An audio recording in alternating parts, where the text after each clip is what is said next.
as that has been explained in Hindi version for those students who belongs in the medium sections. So today I'll explain this poem, My Heaven, that is composed by Rabindranath Tagore. Students, all of you very well familiar with this name because you have read the stories written by Rabindranath Tagore, you have read the poem composed by Rabindranath Tagore, and he was a prolific writer, novelist, dramatist, and as well as short story writers.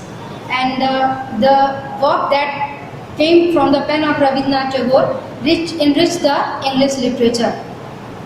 As you know, he belongs 20th century. He was born in 1861 in an aristocratic family. His father was Devendranath Tagore, who was a very royal person, and his mother was a religious lady. So he inherited religious faith and moral values and culture from his family, and he was brought up under the deep influence of literature. He died in 1941, and in this way he devoted his work in English literature in 20th century. Student, this was the period which belonged pre-independence era, means to say we were under the slavery of the British. So in that time, whatever written by Indian writers, whether Munshi Premchand, whether Sarojini Naidu or Rabindranath Tagore, all they have written under the influence of independence. The passion for independence that was in the heart of every Indian was enlightened by Rabindranath Tagore, Sarojini Naidu, and Munshi Premchand. Here, the poem My Heaven is one of the finest work of Rabindranath Tagore, but his greatest work was Gitanjali. Geeton ki Anjali means a collection of poems. This one is excellent poem. This one is the collection of great poems, and for this greatest achievement, Gitanjali, he won Nobel Prize in 1930, and this is collection of poems. As you know that your national anthem Jan Gan Man has been extracted from this great achievement work, Gitanjali, and this poem My Heaven is also 35th song that has been extracted from the work Gitanjali. Today I will explain the poem in English. Let us start with the last line of the poem because the true sense that is hidden meaning is given in the last line of the poem, and that is, into that heaven of freedom, my father, let my country aware.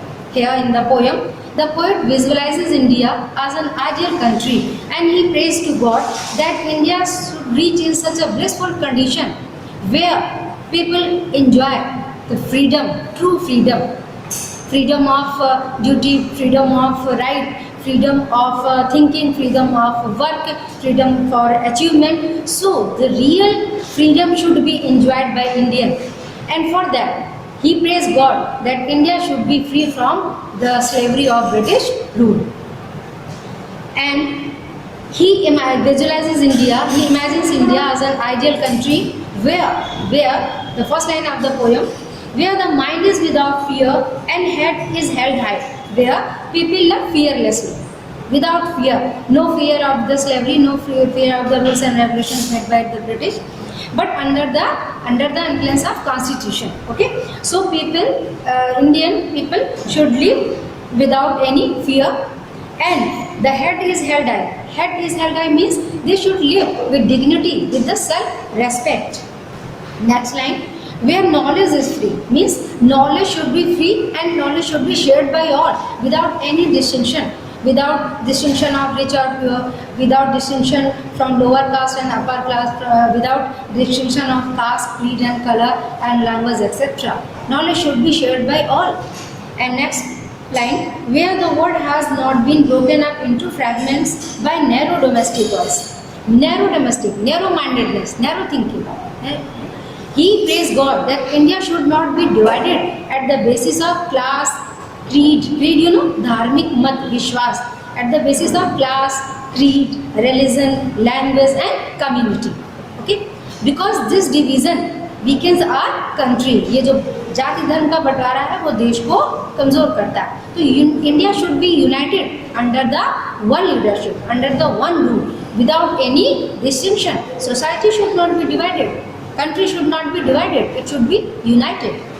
And Next line, where words come out from the depth of truth. Depth of the truth means where people should believe in truth. People should follow the truth. They are true follower of truth. And next line, where tireless striving stretches its arm towards perfection. He visualizes India as an ideal country where people believe in hard work. They are not affected by the labor-saving devices. They believe in work because work is worship. It's our Indian motto philosophy. It's our philosophy. Work is worship. So India should be a country where people believe in hard work and they work hard for the perfection of the country, for the progress of the country. What do you mean by the perfection? Perfection is perfection in agriculture, perfection in medical field, perfection in religious values, perfection in science and medical lines, perfection in education. Okay, so all fields should be guided by the hard work of the people, and they work constantly without stop, without tired, without being tired. They continuously work for the progress of the country. Next line, where the clear stream of reason has not lost its way into dreary desert sand of dead habit. Okay. What he prays to God? What he prays to God? Tagore prays to God that India should be a country. He visualizes India as an ideal country where people are not conservative. They don't believe in superstition. Superstitions are just like dead habit. Superstitions are just like dead habits, and they give up these dead habits. They believe in logic. They believe in reason.